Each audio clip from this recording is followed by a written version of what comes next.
Okay, I want to talk about stress. Stress is a cancer bomb, okay? And there's an incredible book, and you can download this on my site. It's called Toxemia Explained. It was written 90 years ago. And it is the most dialed in, on the money explanation of stress and cancer I've ever read. We're all super stressed, all of us. We live in a high stress world. 2013, right? The internet, TV, cell phones, work, family. We are stressed to the max, okay? And there's good stress and bad stress. But what happens is when you're under stress, your body raises stress hormones. It raises cortisol and adrenaline. When those hormones are up, your immune system is suppressed. And it also is pro-inflammation. And so what happens is stress creates an environment where your immune system cannot function at its optimum level. And if that continues, chronic low-level stress continues, then you become a place where cancer can thrive. Cancer, by the way, is very natural. It's normal, it's natural. Cells mutate. Some become cancerous. But your body is designed to identify those cells and eliminate them. That's what your immune system does. Part of what your immune system does. So we all have cancer. Every person in this room has cancer cells. Everybody. Okay? It's not something to be afraid of. But if you have a tumor, by the way, a 3-centimeter tumor is about 1 billion cancer cells. And that's about the smallest they can find. They can actually, doctors, scans, mammograms, etc., can even identify a tumor. They can't even find a tumor until it's 3 centimeters. You already got 1 billion cancer cells in your body. You don't think they're also circulating in your bone marrow and in your blood? They are. They've done tests. They know that those same cancer cells where they say, oh, it's contained in this little lump right here. No, it isn't. Those same cells are in other parts of your body. Okay? So I'm not saying that to scare you. I'm just saying, guess what? We've all got cancer. It's okay. The body's designed to heal. But what you have to do is you have to support your body's ability to heal. If your immune system is broken down from stress, then guess what? Your body becomes a place where cancer can thrive. If you're overloaded with toxins, if your immune system is suppressed, those are the two things right there. Nutrient deficiency, overloaded with toxins, and suppressed immune system. So a little bit more about stress. So what's causing stress besides our busy lives? Negative emotions. Negative emotions cause stress in the body. And some of us have these tapes running in our heads of constant negative thinking, stinking thinking, right? Negative thoughts. Bitterness, jealousy, envy. Facebook is an envy machine, isn't it?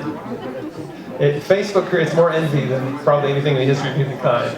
Because everybody's looking at their friends. Oh, they're on vacation. Look at them. Skiing. Oh, there's a picture of their feet. They're at the beach. There's the water in their toes. Right?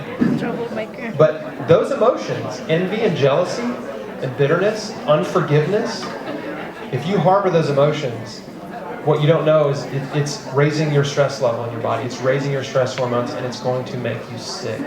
It's suppressing your immune system. Some other emotions that have to be dealt with. Bitterness and unforgiveness and resentment, those all tie together.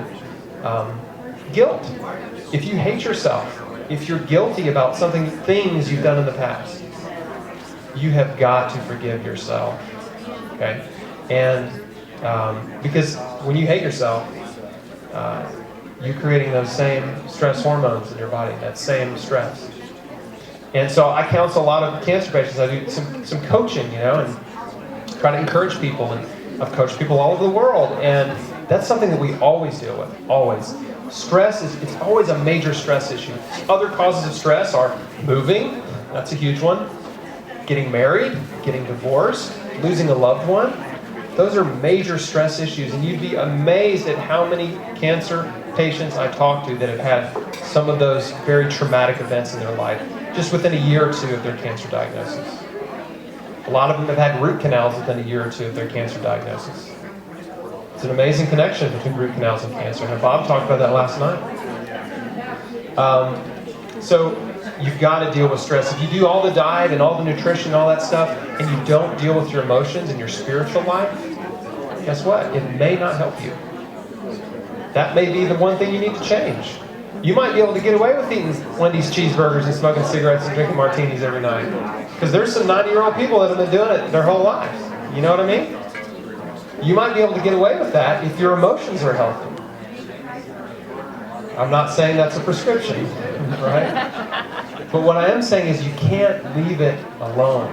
You can't ignore those problems. And you have to forgive. You have to forgive. And this is a very simple thing to do. You get alone, you close your eyes, you get in a prayerful state, and you mentally go back and think about every person that has ever hurt you, ever. I don't care how insignificant it is. You go all the way back to kindergarten, to the playground, and by the way, who wants to do this? Nobody.